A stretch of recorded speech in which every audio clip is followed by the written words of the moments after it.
യുദ്ധത്തിനരികിൽ എത്തി നിൽക്കുമ്പോൾ ചില സാഹചര്യങ്ങൾ കൊണ്ട് ഇന്ത്യ പ്രതിസന്ധിയിലായിരിക്കുകയാണ്.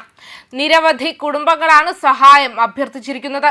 കഴിഞ്ഞ രണ്ടാഴ്ചയായി ഇറാനിൽ തുടരുന്ന അക്രമാസക്തമായ പ്രതിഷേധങ്ങൾ ആഭ്യന്തര സ്ഥിതിഗതികളെ അങ്ങേയറ്റം അസ്ഥിരമാക്കിയിരിക്കുന്നുണ്ട്. സ്ഥിതിഗതികൾ അനുദിനം വഷളായിക്കൊണ്ടിരിക്കുകയാണ്. 2025 ഡിസംബർ 28 ആരംഭിച്ച ഈ പ്രതിഷേധങ്ങളിൽ ആയിരക്കണക്കിന് ആളുകൾ മരിച്ചതായും റിപ്പോർട്ട് ചെയ്യപ്പെട്ടിട്ടുണ്ട്. മനുഷ്യാവകാശ സംഘടനകളുടെ കണക്കനുസരിച്ച് മരണസംഖ്യ 2000 കവിഞ്ഞു. ചില റിപ്പോർട്ടുകൾ പ്രകാരം ഈ കണക്ക് 3000-ലധികമാണ്. ഈ പ്രതിസന്ധി ഇന്ത്യയും നേരിട്ട് ബാധിച്ചിട്ടുണ്ട്. ബുധനാഴ്ച ഇറാൻ പെട്ടെന്ന് വ്യോമാതിർത്തി അടച്ചു. ഇത് ഇന്ത്യക്കും യൂറോപ്പിനും വടക്കേ അമേരിക്കയ്ക്കും ഇടയിലുള്ള വിമാന സർവീസുകളെ തടസ്സപ്പെടുത്തുകയും ചെയ്തിരുന്നു. എയർ ഇന്ത്യ, ഇൻഡിഗോ തുടങ്ങിയ വിമാന കമ്പനികൾക്ക് റൂട്ടുകൾ മാറ്റേണ്ടിയും വന്നു. ഇത് യാത്രക്കാർക്ക് കാലതാമസവും അസൗകര്യവും ഉണ്ടാക്കി. റൂട്ടുകൾ മാറ്റേണ്ടി വന്നുവെന്നും നിരവധി വിമാനങ്ങൾ റദ്ദാക്കേണ്ടി വന്നുവെന്നും വ്യക്തമാക്കി 2 വിമാന കമ്പനികളും മുന്നറിയിപ്പും നൽകിയിരുന്നു. നിലവിൽ ഇറാനിൽ ഏകദേശം 10,000 മുതൽ 12,000 വരെ ഇന്ത്യൻ വംശജരുണ്ട്. ഇവരിൽ വലിയൊരു വിഭാഗം വിദ്യാർത്ഥികളാണ്. ഇതിൽ ഏകദേശം 2000 മുതൽ 3000 വരെ കാശ്മീരി വിദ്യാർത്ഥികൾ മെഡിക്കൽ പഠനം നടത്തുന്നുണ്ട്. ജമ്മു കാശ്മീർ സ്റ്റുഡൻസ് അസോസിയേഷൻ ഈ വിദ്യാർത്ഥികളുടെ സുരക്ഷയെക്കുറിച്ച് ഗുരുതരമായ ആശങ്ക പ്രകടിപ്പിച്ചിരിക്കുകയാണ്. ഇടയ്ക്കിടെയുള്ള ഇന്റർനെറ്റ് ഷട്ട് ഡൗണുകളും അക്രമാസക്തമായ പ്രതിഷേധങ്ങളും അവരെ ബന്ധപ്പെടുന്നത് ബുദ്ധിമുട്ടിലാക്കിയിട്ടുണ്ട്.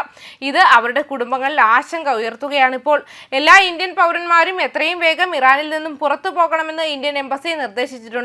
എന്നിരുന്നാലും ഇതുവരെ ഒരു ഒഴിപ്പിക്കൽ പദ്ധതിയും പ്രഖ്യാപിച്ചിട്ടില്ലെന്ന് വിദ്യാർത്ഥികളും അവരുടെ സംഘടനകളും പറയുന്നുണ്ട്. ഇത് ആശയക്കുഴപ്പം സൃഷ്ടിക്കുകയാണ്. കുട്ടികളെ ഒഴിപ്പിക്കുന്നതിന് സഹായം അഭ്യർത്ഥിക്കുന്നതിനായി മാതാപിതാക്കൾ സർക്കാരിനോട് അഭ്യർത്ഥിക്കുന്നു. ഈ അസ്വസ്ഥത വ്യാപാരത്തെയും ബാധിക്കുന്നുണ്ട്. US ഉപരോധങ്ങൾ കാരണം ഇന്ത്യ ഇറാൻ വ്യാപാരം ഇതിനകം തന്നെ ഗണ്യമായി കുറഞ്ഞു. നിലവിലെ സാഹചര്യത്തിൽ ഷിപ്പിംഗ് റൂട്ടുകളിലും എണ്ണ വിതരണത്തിലും ഉണ്ടാകാൻ സാധ്യതയുള്ള തടസ്സങ്ങൾ ഇന്ത്യയുടെ വ്യാപാര കമ്മിയെ കൂടുതൽ സമ്മർദ്ദത്തിലാക്കിയേക്കാം. സ്ഥിതിവിവര കണക്കുകൾ പ്രകാരം 2019 $17.6 ബില്യൺ ആയിരുന്ന ഇറാനും ഇന്ത്യയും തമ്മിലുള്ള വ്യാപാരം 2024 വെറും $2.3 ബില്യൺ കുറഞ്ഞു. ശ്രദ്ധേയമായി ഇറാനുമായുള്ള ഇന്ത്യയുടെ വ്യാപാരം ഇന്ത്യയുടെ മൊത്തം വ്യാപാരത്തിന്റെ 0.2% മാത്രമാണ്. എന്നിരുന്നാലും ഷിപ്പിംഗ് റൂട്ടുകളിലെ തടസ്സങ്ങൾ വ്യാപാര കമ്മിയെ ബാധിച്ചേക്കാം. ഏകദേശം $500 ബില്യൺ നിക്ഷേപം നടത്തിയ ഇന്ത്യയുടെ തന്ത്രപ്രധാനമായ ചബഹാർ തുറമുഖ പദ്ധതി ഇപ്പോൾ ഗുരുതരമായ അപകടത്തിലാണെന്ന് തോന്നുന്നു.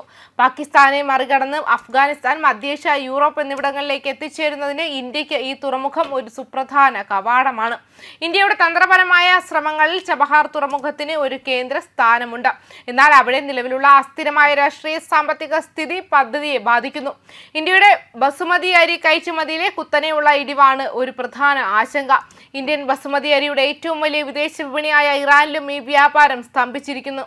2018-19 ഏകദേശം $3.51 ബില്യൺ ആയിരുന്ന ഇന്ത്യയുടെ ഇറാനിലേക്കുള്ള കയറ്റുമതി ഇപ്പോൾ 2024-25 വെറും $1.24 ബില്യൺ കുറഞ്ഞു.